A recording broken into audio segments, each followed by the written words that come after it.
So it was a signal for me not to go back to the camp every night, but try to see what happens in the world, to see if it's safe to go back before I go back, on a day-by-day basis. So meanwhile, I was now involved in providing logistic support to Natalie's hiding place,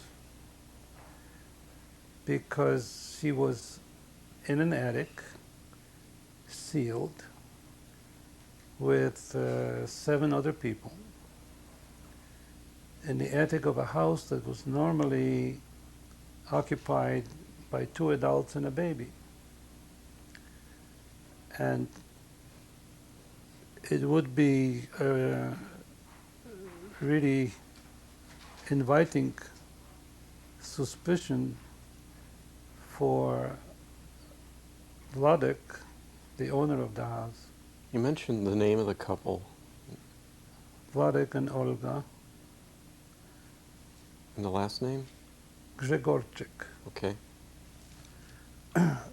It would be dangerous for them to be caught with food in excess of their needs, and so they needed a second source for the people that were hiding there.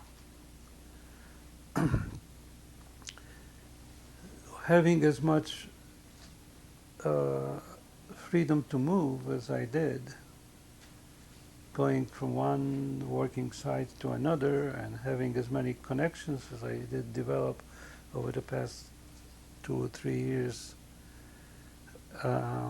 with local farmers and black marketeers, I was able to gather some supplies, hide them in a separate place, and once a week fill a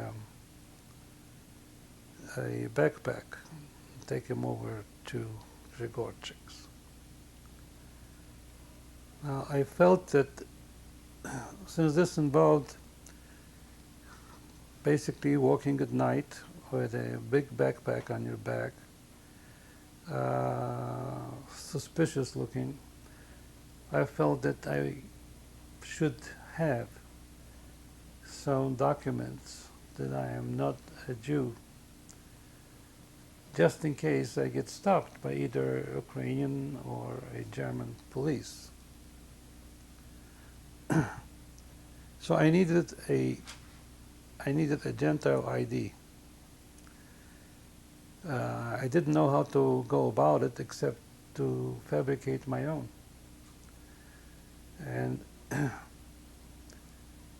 one day, as we were working on a railroad in a warehouse, I noticed that the office of the administrator was right in that building, and he would be the one that would issue ID papers to the people who worked there. So instead of going back to the camp, I remained in hiding that night. In the middle of the night, I got out and I sneaked into his office, and I took out a ID form, and I put my picture on it, and I stamped it with the official stamp, put it back in my pocket, and then the next day I filled it in. So from then on I had papers as Daniel Hochensky, just in case I get caught at night carrying the stuff. I never needed to show it to anybody. So the period from November 43 until April 44,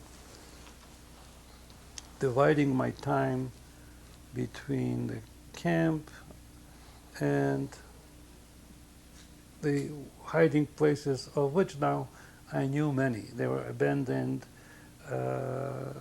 oil wells. There were old storage facilities at the railroad station. There were abandoned bunkers in the woods from people who were there before and were taken out by the Germans. I was dividing my hiding places as was convenient on a given day, and then once a week I would carry this stuff over to Jagorchik's, and maybe once a week or more I would go back to the camp, get a shower, you know. Do you remember what your like your emotional tone or your general state of mind was throughout this period? How are you holding up? Very well, especially the enthusiasm of being able to help Natalie and being able to do something for the people there. I felt gratified, and I felt very hopeful. And then, of course, the news coming in from the field, um, the front was getting closer, was all very morale building. Courage went up.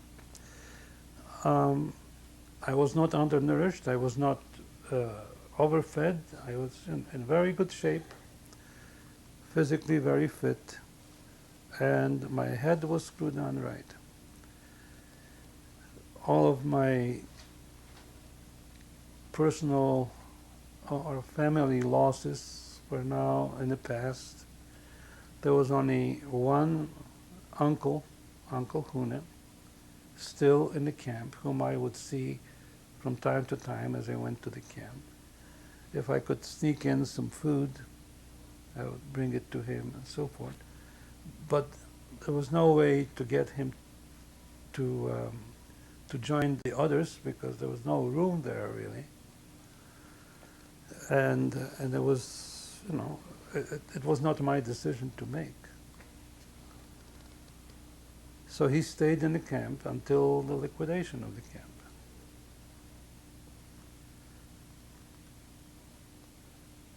So the Russians are now getting more aggressive. We get air raids quite frequently, mostly to just scare people or scare the Germans or whatever, because they didn't want to start anything that would damage the oil industry installations. So there were very few bombs, but there were a lot of lights in the sky. And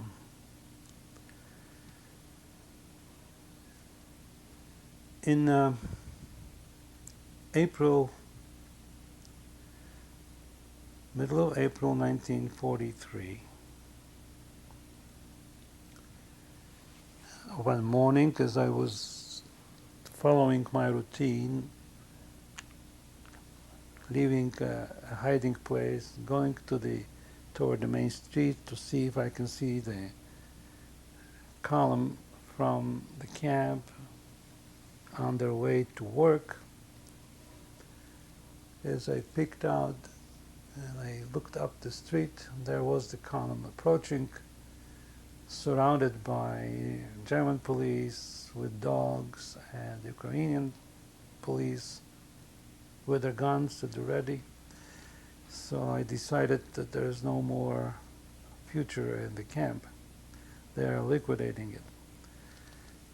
That was the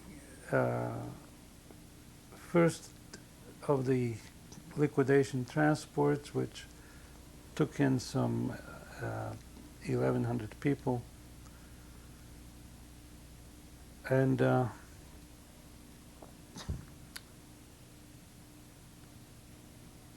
Boleslav was declared Judenfrei, which meant any Jew found alive will be executed on the spot.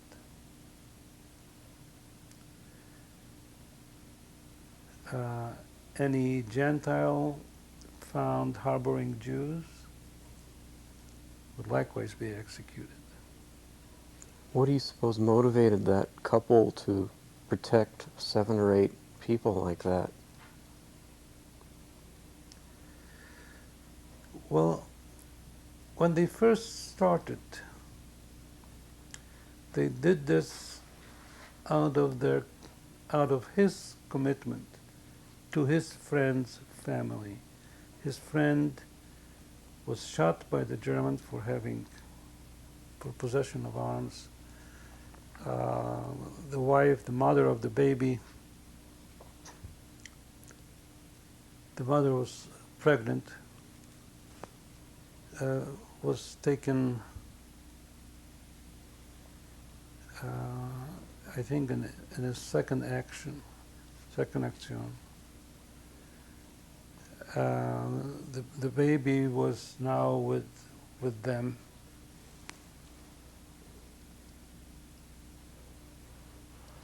And he felt like he's got a intellectual, emotional commitment to save them. Okay, when it started in 1942, early 42. He didn't anticipate, nobody else anticipated, that the war will last that long, that the Germans will stay in that long, and that the situation will get so serious. And as the time went on, he became more desperate because he didn't have the resources to maintain that group. But still, he felt, that he gave his commitment, his promise to his friend, and he's going to keep it. So when Netley's father appeared on a scene with money that would help keep everything going, he was very grateful. Okay? And so you would say he did it for money? No, he didn't do it for money. The money went to really maintain the group and him and the family, but did not give him any really award or compensation for his courageous act. I should add a little bit about the background of Vladek and Zilberberg. You know the way the mafia operates, the blood commitment. They were two bodies involved in